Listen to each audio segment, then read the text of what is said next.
రాము,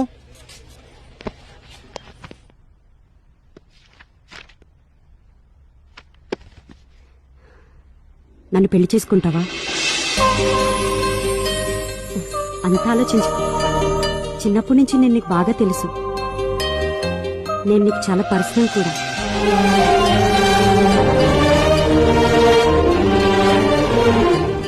అవును, నీకు అమ్మాయిలంటే ఎందుకంత గౌరవం? ఆ గొప్పతనం మా నాన్నగారిది. ఆయన నేర్పింది. ఒక్క విషయం గుర్తుపెట్టుకో, సమాజం నీచంగా చూసే వ్యభిచారిని కూడా దేవుడు ఒక సాధారణ స్త్రీగానే పుట్టిస్తాడు.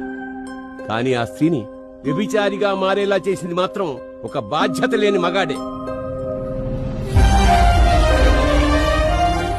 చిన్నప్పటి నుంచి మనకి తల్లిని పూజించాలి, గౌరవించాలి అని చెప్తారు.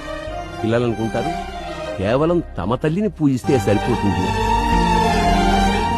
పిల్లలకి చాలా స్పష్టంగా చెప్పవలసిన విషయం, ఈ భూమి మీద ఉన్న ప్రతి తల్లిని గౌరవించాలి.